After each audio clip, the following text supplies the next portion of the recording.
O quão diferente é a Omicron das outras variantes? Então, o que eu vou fazer aqui com vocês, pessoal? Algumas respostas, algumas perguntas básicas aqui sobre a Omicron, porque eu não tenho dados do Brasil.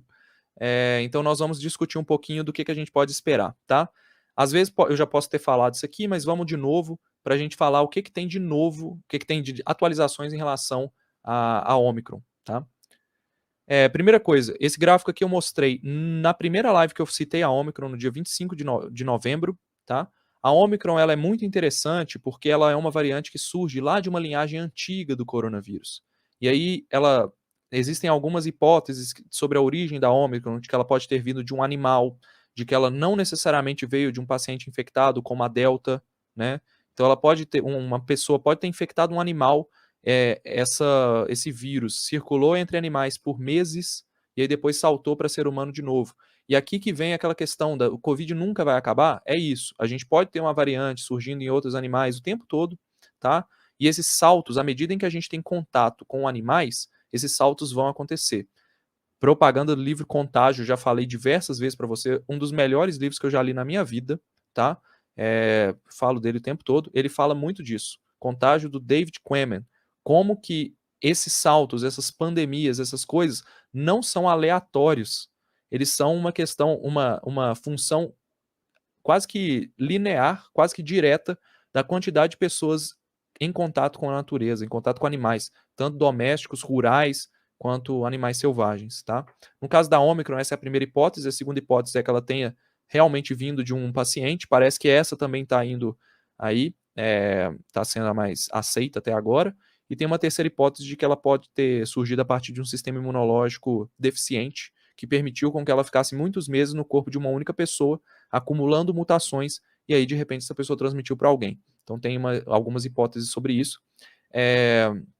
Vale a pena trazer atualizações sobre isso também, porque eu acho muito interessante. Mas até agora o que tem são hipóteses, a gente não tem definido, cravado de onde ela veio, tá? Mas é interessante mostrar que então ela é muito diferente de beta, de alfa, de delta, de gama que circulou no Brasil, porque ela tem muitas mutações na proteína spike.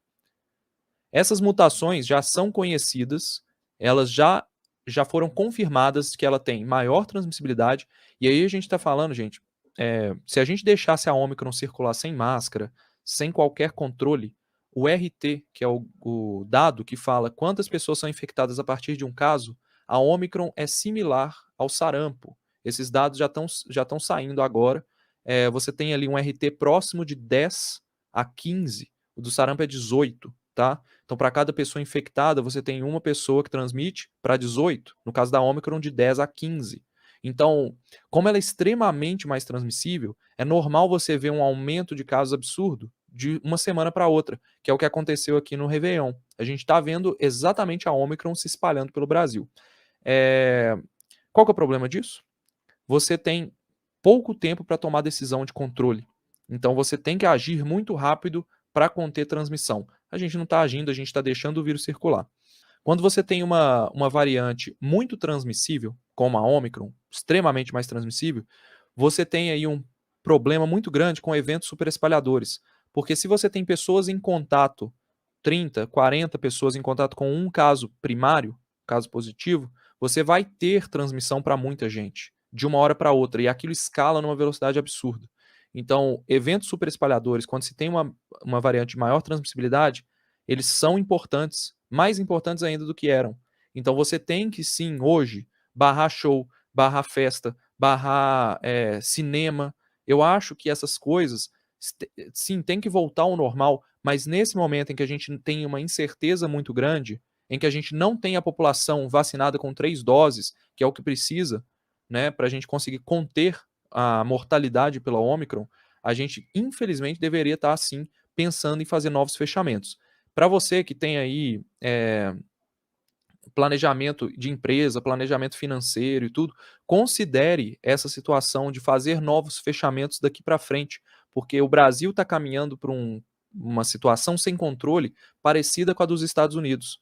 E vai chegar um momento, que é o que eu falei para vocês, que eu acredito que seja em fevereiro, que o medo ele vai superar a questão técnica, e aí sim as pessoas vão começar a olhar, devia ter fechado lá atrás, agora vamos fechar, e vai fechar atrasado.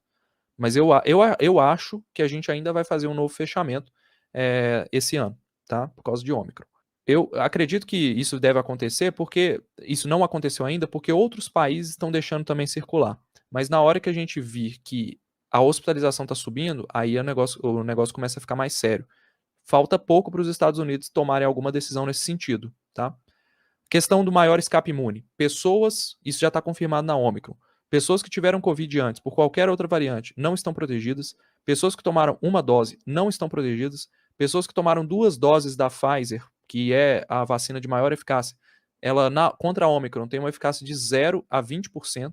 Então já cai aí extremamente, você praticamente não está protegido. Você vai ter alguma proteção contra doença grave, sim, porque é visto que essas vacinas, todas elas, tá? Coronavac, AstraZeneca, Janssen, Pfizer, elas têm uma resposta de células CD8, que são as células executoras do sistema imune que vão destruir células infectadas. Então você tem essa resposta agindo no corpo, ela age contra qualquer variante que surgir, porque ela não importa ali o que está infectando a célula. Se a célula está infectada, ela vai lá e mata ela. Lógico que a Omicron tem um escape aí e tudo, mas você ainda tem essa resposta agindo, tá? Então é muito importante falar disso. Não é só escapou e 2 doses você tá ferrado, não. Você vai ter alguma proteção, provavelmente contra doença grave, mas a sua infecção, você vai se infectar muito mais fácil, você vai transmitir o vírus muito mais fácil e você pode evoluir para o caso grave, tá? Não é certeza. Então, para barrar a Omicron, a gente precisa de 3 doses de vacina. Estão discutindo até uma 4ª dose aí para quem tomou Coronavac. No meu caso, por exemplo, eu tomei 2 Coronavacs, estou esperando a minha 3ª dose agora, dia 12 de janeiro. Vou tomar a Pfizer, né? Se não tiver Pfizer, vou tomar AstraZeneca ou Janssen, que são as recomendações do Ministério da Saúde. Não deveria tomar Coronavac, tá? Quem tomou 3 doses de Coronavac, infelizmente, foi uma decisão pouco técnica, muito política. Você tem uma proteção, como eu falei, é um novo desafio para o seu sistema imune, mas essa proteção poderia ser melhor se você tivesse tomado Pfizer,